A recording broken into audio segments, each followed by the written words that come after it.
Bienvenidos a su diplomado Retos y aprendizajes de la respuesta municipal en contextos de emergencia social y sanitaria. Muy buenos días.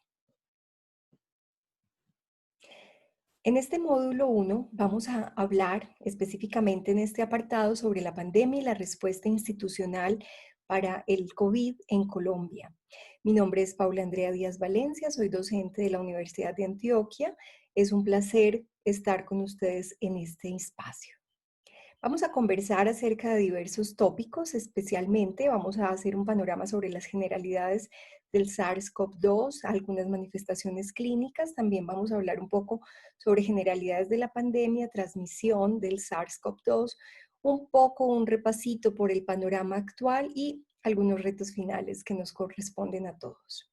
Bueno, conversemos un poco acerca del SARS-CoV-2. Recuerden que la enfermedad COVID-19 es causada por este nuevo beta coronavirus. Es nombrado oficialmente por la OMS como SARS-CoV-2 por las siglas en inglés de Severe Acute Respiratory Syndrome. En español sería el síndrome respiratorio agudo severo. Ustedes saben que los coronavirus son unos virus ARN de una sola cadena de nucleótidos, son envueltos y en esta superficie tienen estas proyecciones que ustedes ven en pantalla color violeta y esto corresponde a unas proteínas de superficie en espiga y lo que hace que cuando lo vemos en el microscopio parezca que tiene una coronita, por eso se llaman coronavirus. El nuevo coronavirus parece ser originado a partir de un desbordamiento zoonótico, es decir, esto es un salto dentro de las especies. Se tienen reportes de otros coronavirus, básicamente en el 2019 apareció un primero, luego aparece el MERS-CoV, donde ese MERS-CoV fue básicamente el coronavirus que fue denominado el síndrome respiratorio del Oriente Medio, y posteriormente aparece en 2000 y 2003 el SARS-CoV, que sería la primera de las generaciones de este nuevo virus. Este origen zoonótico parece ser que ocurre a partir de un patógeno animal vertebrado a un humano, es un salto. Estos datos actuales sugieren que parecen ser los murciélagos los hospederos intermedios más probables, pero de todas maneras requieren más estudios para poder aclarar con mayor precisión este proceso. El SARS-CoV-2 es un virus altamente virulento, tiene una mayor capacidad de afectación que otros coronavirus.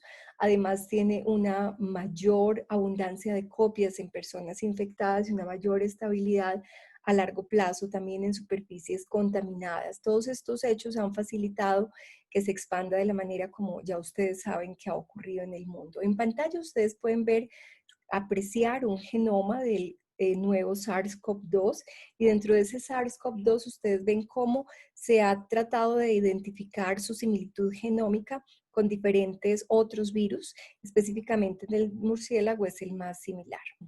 El SARS-CoV-2 tiene diversas células hospederas en el cuerpo, de allí la diversidad de manifestaciones clínicas y las mayores concentraciones, ven como ustedes las pueden apreciar en nasofaringe, en esputo, siendo también presente en garganta y en heces en una menor proporción.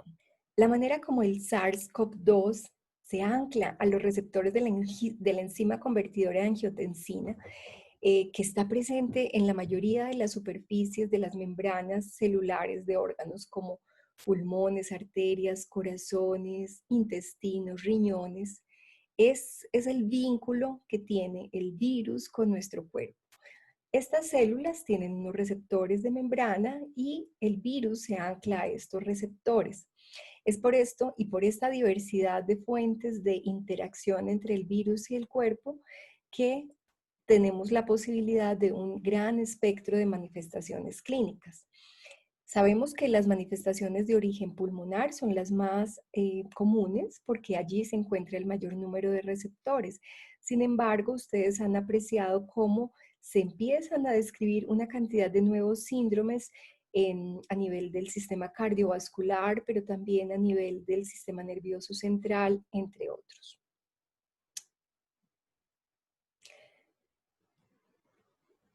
Hay un asunto importante y es que en la actualidad se cree que la transmisión ocurre a través de goticas y contactos respiratorios. Esta es la ruta principal, pero también hay unos estudios que han reportado que es posible esta transmisión orofecal. Como ya vimos, hay presencia del virus en materia fecal, específicamente esto es importante para la población pediátrica e infantil. También la transmisión de aerosoles, especialmente durante la manipulación de vías aéreas o dentro de la transmisión madre e hijo. La transmisión de gotas respiratorias definitivamente es el modo más importante, lo ven acá en pantalla. ¿Cuál sería el mecanismo? El virus se transmite a través de estas goticas generadas cuando los pacientes tosen o estornudan o hablan, y las personas susceptibles pueden ser receptoras de estas partículas virales al inhalarlas. También esta transmisión por contacto indirecto es posible y es básicamente a través de los fomites y las superficies. Precisamente por esto es la recomendación de la limpieza. En pantalla podemos ver cómo el SARS-CoV-2 puede sobrevivir en algunas superficies. Se conoce que es muy estable en plástico y en acero inoxidable, en cobre, en cartones un poco menos. Se ha detectado viabilidad del virus hasta 72 horas, es decir, 3 días después de aplicar el virus en este tipo de superficies, específicamente en plástico. Por eso esta también es una razón más para hoy volver a replantear e invitar el uso de bolsas de tela, por ejemplo, a la hora de hacer un mercado. Esto pueden ser perfectamente lavadas con agua y jabón y estarán listas para ser usadas nuevamente, protegiendo nuestra salud y el planeta. Bueno, también recuerden que el virus puede permanecer en un ambiente hasta por 3 horas luego de haber sido expulsado de un paciente infectado, y es por esta razón que se recomienda también todo lo que podamos hacer en materia de ventilación y aireación. También en superficies como acero puede vivir hasta 3 días y en guantes hasta 8 horas. Se ha comprobado que también es posible sobrevivir en la suela de los zapatos, por eso es importante dejar zapatos afuera de la casa o limpiarlos al ingresar a las residencias. Se recomienda altamente. Bueno, aquí vemos en pantalla cómo hemos descrito, o la literatura ha descrito una serie de condiciones para las manifestaciones clínicas que van desde unos casos completamente asintomáticos, como los vemos acá, hasta unos casos que ya empiezan a tener síntomas o moderados o severos. De las personas infectadas se sabe que aproximadamente un 30% no tendrá síntomas y que un 5%, hasta un 5% requerirá cuidados intensivos, hospitalizaciones y desafortunadamente es el mayor tipo de personas que puede llegar a fallecer. Los periodos pueden ir desde pocos días, muy pocos días, hasta ser tan largos como 25 e incluso hay reportes de hasta 37 días en la literatura. En la siguiente imagen queremos llamar la atención acerca de esta ventana importante que aparece aquí entre el momento en el cual las personas han estado expuestas al virus y empiezan a desarrollar el proceso infeccioso. A este periodo se le conoce como el periodo de latencia. Esta ventana podría tener algo que ver también con la transmisión del virus. No se sabe exactamente, pero es posible que los pacientes pudiesen llegar a transmitir el virus aún en esta etapa, así sea en una menor proporción o en etapas muy iniciales del periodo sintomático, cuando incluso no tienen aún fiebre, pero tienen algunos síntomas respiratorios que pueden ser leves. Esta ventana se cree puede ser entre 3 y 4 días.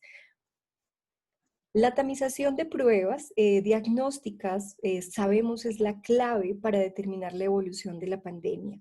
Allí tenemos varias opciones y es importante que en este momento las aclaremos. Esta evolución de la pandemia por cada caso, por cada paciente, tiene un comportamiento promedio que puede ir entre 2 y 14 días, algunos entre 3 y 7 días es el pico más, digamos, importante.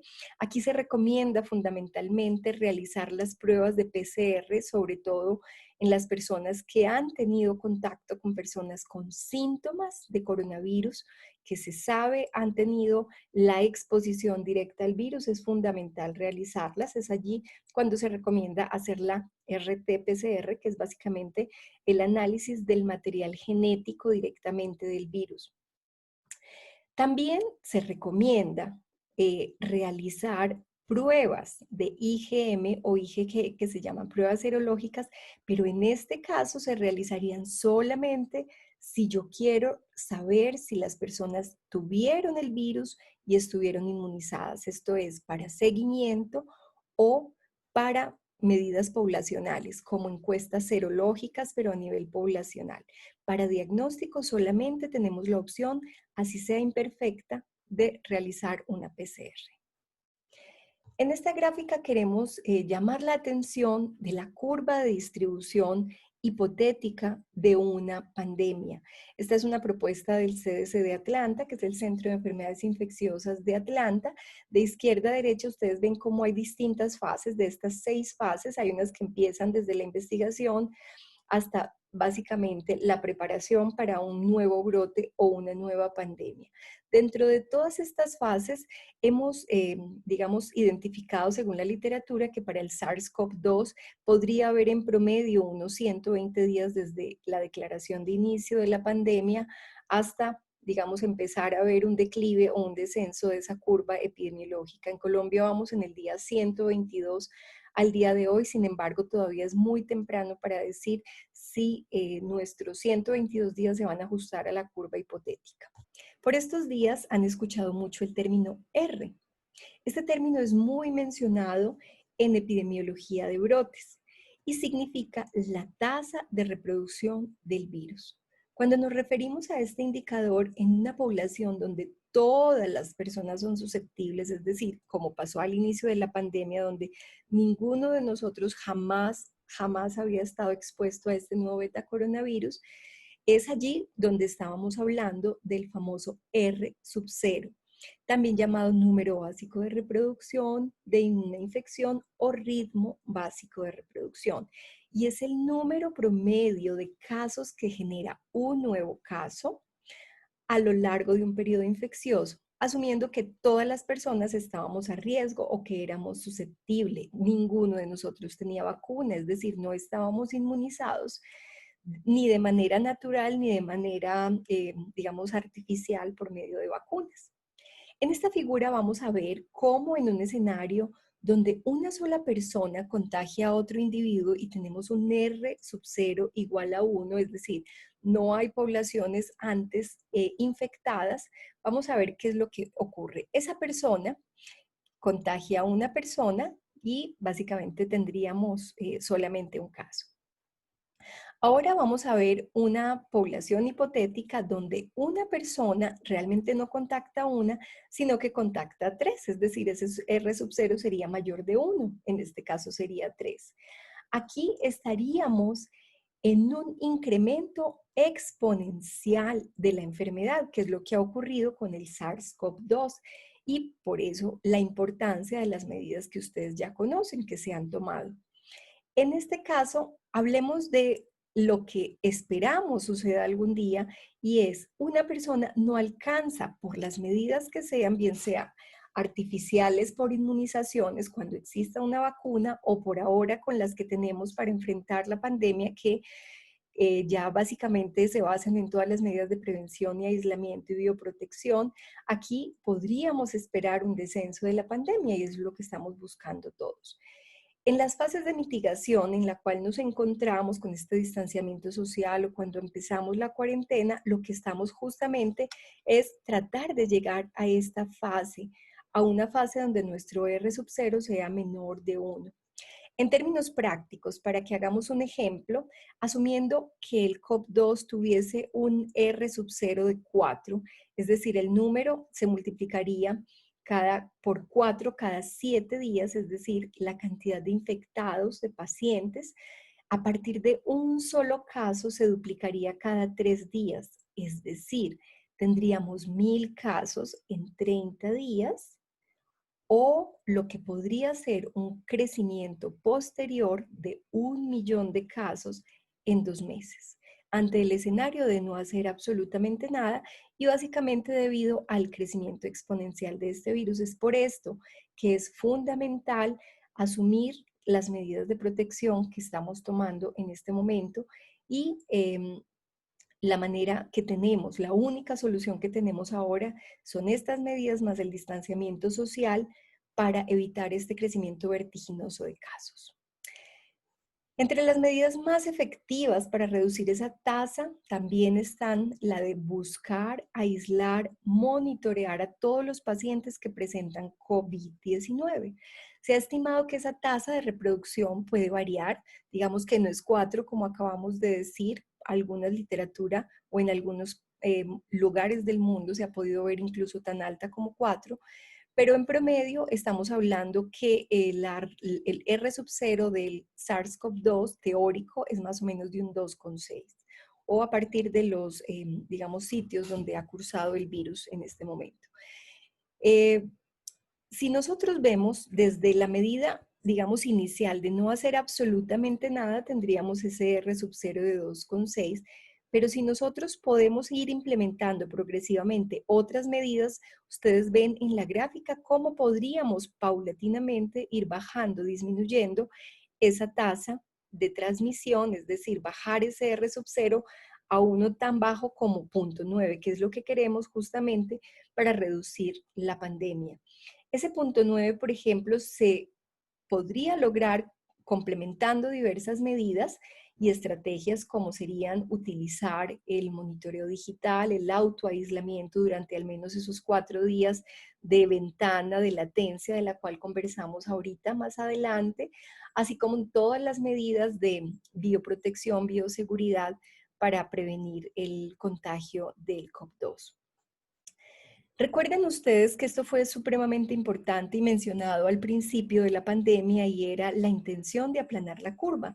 Todas esas medidas que acabamos de revisar y todas las que ya se empiezan a conocer buscan justamente esto, aplanar la curva, es decir, esperar que ese desaceleramiento de la rápida transmisión y exponenciación de esta epidemia sea controlada mientras los territorios se preparan, mientras aumentamos capacidad hospitalaria, mientras conocemos un poco más de la enfermedad, mientras entendemos que podríamos estar en búsqueda de nuevos tratamientos o vacunas. Para ilustrar todo lo que queremos en este momento revisar con ustedes, les invito a que veamos una visualización de, de cómo ha sido la evolución de la pandemia por SARS-CoV-2, de casos confirmados y que hoy asciende a más de 9 millones de casos en el mundo. En el 31 de diciembre de 2019 se reportaban 27 casos de neumonía de etiología desconocida, incluyendo 7 casos muy graves en un mercado de mariscos en Wuhan, en China. El día 13 de enero de 2020 se reportó ese primer caso fuera de China, en Tailandia, en una mujer con una neumonía leve, quien regresó de un viaje de Wuhan. Luego el 20 de enero se confirmó la transmisión humano a humano de este virus. Entre el 25 y el 23 de enero iniciaron todas las medidas de contención y confinamiento y limitación de movimientos en China. El 28 de enero de 2020 se confirmó la transmisión de ese primer caso a Alemania y el 31 de enero se reporta ese primer caso de transmisión a España relacionado con esos casos alemanes. En Colombia, como ustedes saben, nuestro primer caso lo apreciamos el 6 de marzo, al menos el primer caso reportado se vio el 6 de marzo. El SARS-CoV-2 en este momento está presente en prácticamente todos los países del mundo. Latinoamérica es uno de los continentes con mayor número de casos, siendo Brasil, Perú y Chile en este momento los países que llevan la delantera en los casos. El día 27 de junio, Colombia reportó 88.551 casos y casi 3.000 muertes confirmadas por COVID. Una cifra alarmante que lo posiciona entre los 20 países con mayor número de casos en el mundo e incluso superando las estadísticas de China, desafortunadamente. Todos los departamentos de Colombia están en este momento afectados por COVID, siendo Cundinamarca, Atlántico y Bolívar, Valle del Cauca, los departamentos con el mayor número de casos. En la gráfica de barras ustedes pueden identificar como fallecidas en azul las personas que están en casa, en rojo las personas que han estado en este momento hospitalizadas, en verde en UCI y desafortunadamente en colores naranja las personas que han fallecido por COVID. Esta es una gráfica donde ustedes pueden ver cómo estamos reportando el número de casos totales de COVID según la fecha de inicio de síntomas. Dado el retraso, disponibilidad o oportunidad en el registro de las pruebas diagnósticas, especialmente de PCR que mencionamos anteriormente, el indicador fecha de inicio de síntomas es el más recomendado para realizar un seguimiento de la evolución de la pandemia. En la gráfica ustedes pueden observar los datos del 26 de junio y cómo la distribución de casos por edad está afectada, siendo el 91.3% de los casos correspondiente a población adulta.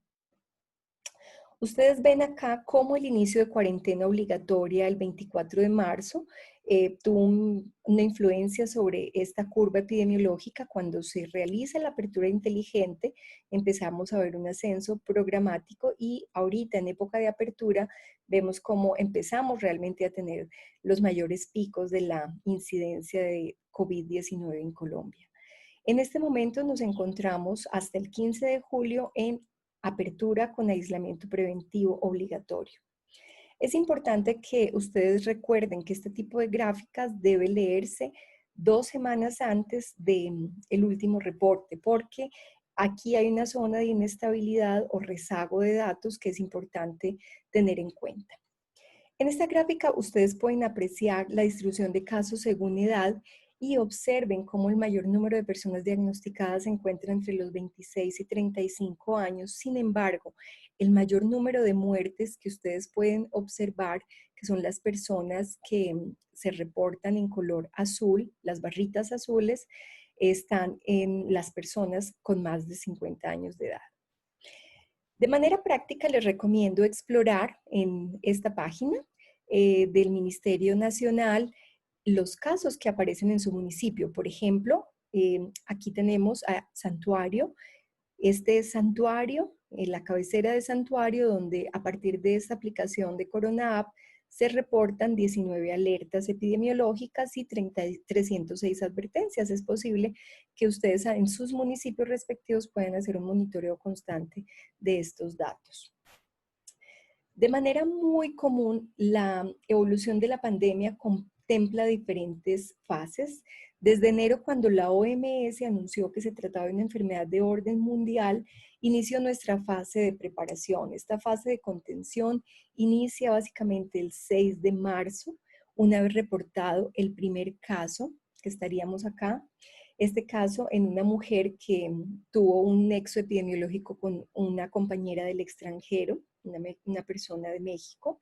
El 31 de marzo se declara en Colombia la fase de mitigación, esto es 20 días después, dado que en ese momento se alcanzó a detectar hasta un 11% de casos sin nexos epidemiológicos con personas procedentes del extranjero. Es allí cuando definitivamente confirmamos una circulación local del virus en comunidad y empezamos entonces toda esta fase de mitigación en la cual en este momento nos encontramos. Es aquí cuando en este instante estamos tratando de identificar a las personas, controlar la transmisión del mayor número de casos posibles.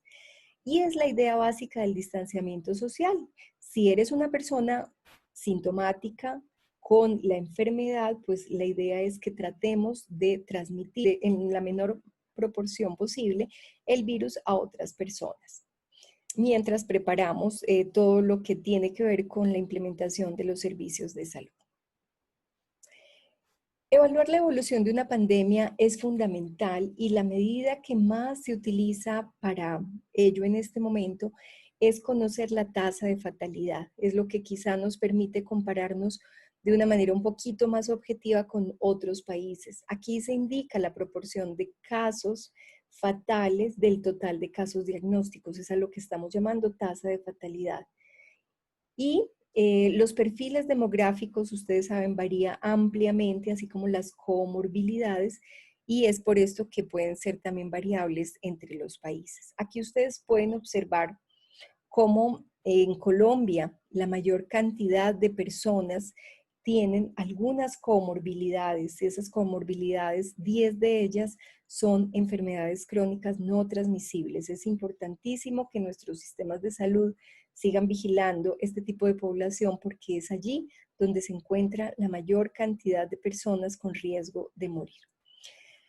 Lo anterior información es muy coherente con un modelo que mostramos en este momento en pantalla, basado en una cohorte inglesa de cerca de 4 millones de personas. Fue publicado en The Lancet recientemente, donde encontraron que el 20% de la población estaba en alto riesgo de morir por COVID a un año después de la pandemia, y entre ellos cerca del 14% eran personas mayores de 70 años. Es decir, tanto la edad como estas condiciones crónicas de base son los determinantes más importantes para este exceso de mortalidad. Finalmente, interrumpir la cadena de transmisión persona a persona, incluida la reducción de infecciones secundarias entre contactos cercanos, trabajadores de la salud, prevenir eventos que amplifiquen la transmisión como los eventos masivos, prevenir una mayor propagación del virus a nivel internacional o de personas más vulnerables es tarea de todas y todos, y es un objetivo propuesto por la OMS. Teóricamente hay muchas maneras de lograrlo, entre ellas hay que combinar diferentes medidas entre salud pública, identificación rápida, diagnóstico, manejo de casos, seguimiento de contactos, identificación de esos contactos, prevención y control de infecciones en entornos de atención médica, implementación de salud para las personas que viajan, tienen tránsitos nacionales o internacionales, la concientización, la creación de una comunicación clara de los riesgos y toda esta identificación y corresponsabilidad es supremamente importante, así como la oportuna atención y tratamiento a los pacientes afectados.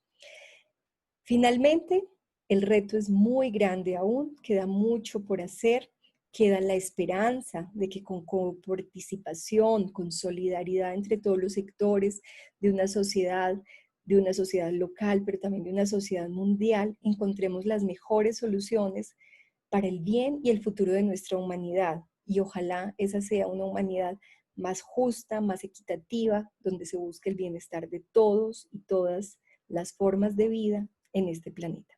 Muchísimas gracias por su atención. Feliz día.